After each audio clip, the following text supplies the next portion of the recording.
the goddess Demeter had a young and beautiful daughter, Persephone. Her father was the thunderer Zeus, ruler of the wide heavens and lord of flashing lightning. From childhood Persephone shone with a gentle radiance, as though dawn itself had chosen her for its companion.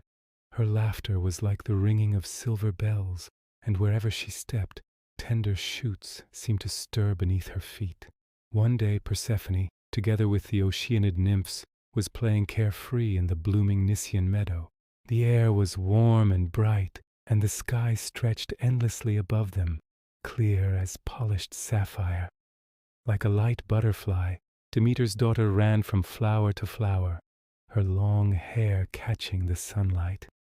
She gathered lush roses, fragrant violets, white lilies, and crimson hyacinths, weaving them into garlands with delicate fingers. The meadow shimmered in 1,000 colors, and bees hummed lazily among the blossoms. Persephone rejoiced, unaware of the fate prepared for her by her father, Zeus.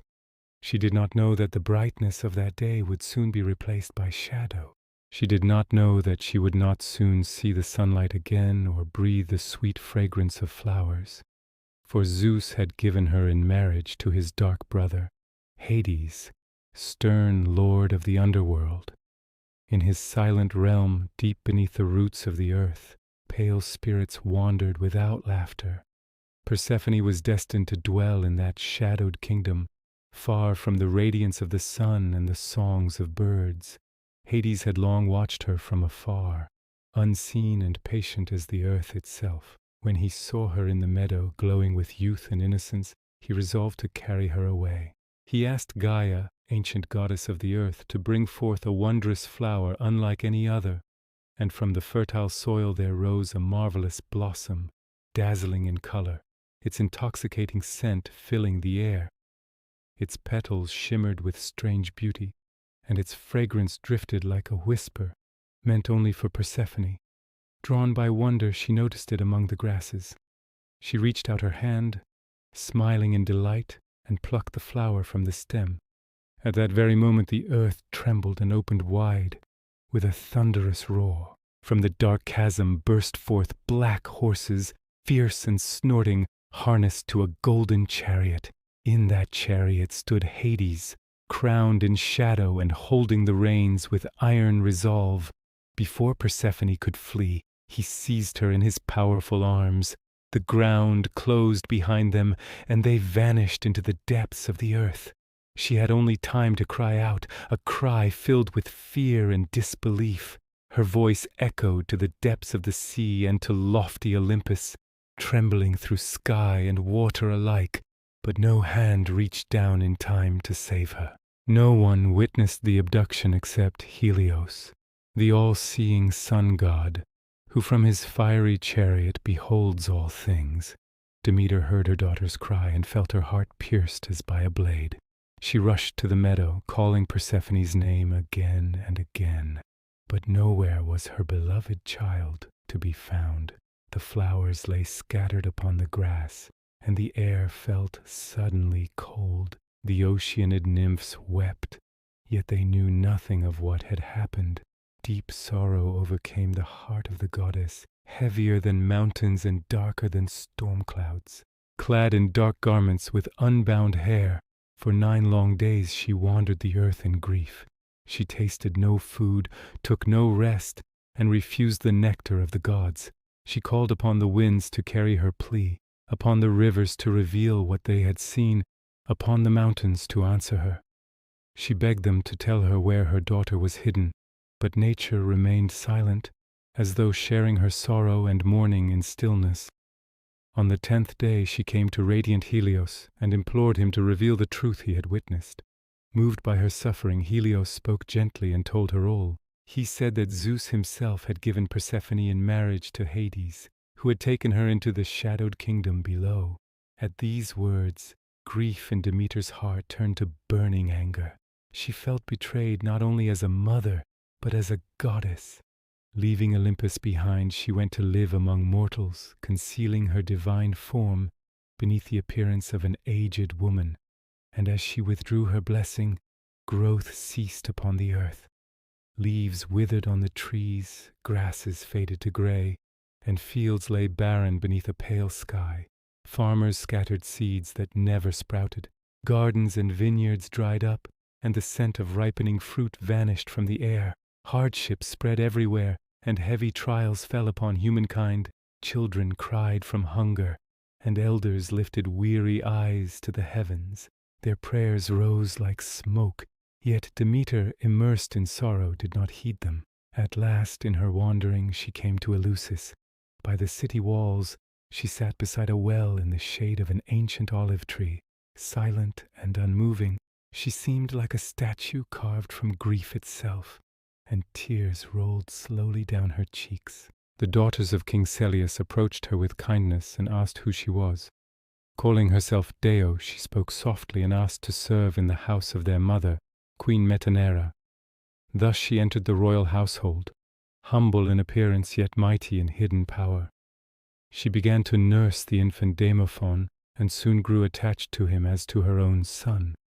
Wishing to grant him enduring strength and freedom from mortal weakness, she anointed him with ambrosia.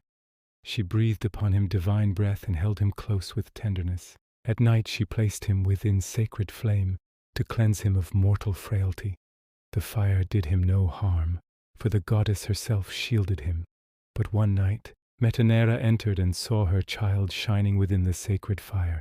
Terrified, she cried out and rushed forward. Angered by the interruption, Demeter took the child in her arms and revealed her true and radiant form. Light filled the house of Celeus, brighter than midday sun. The air grew fragrant with divine sweetness, and awe fell upon all who beheld her. She stood before them in majesty, crowned with golden grain, the great goddess of the harvest. Her voice resounded like distant thunder as she commanded that a temple be built for her in Eleusis. There she would dwell apart, nursing her grief yet teaching sacred rites to humankind. She established mysteries so that people would remember a mother's sorrow and the promise of renewal. Yet even within her temple, surrounded by offerings and incense, her grief did not leave her. The earth remained barren under her sorrow. Seeds would not sprout, and oxen pulled their plows in vain across empty soil. The world grew quiet and thin with hunger.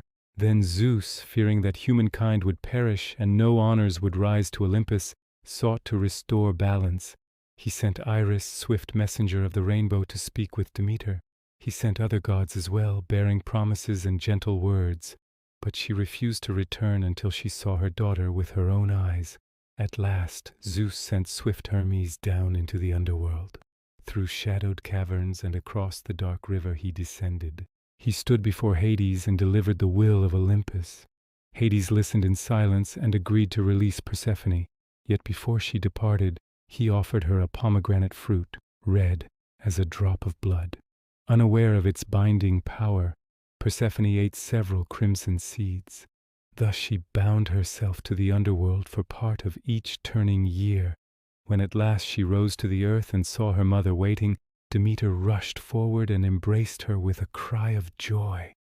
Mother and daughter clung to one another, weeping tears no longer of sorrow but of relief.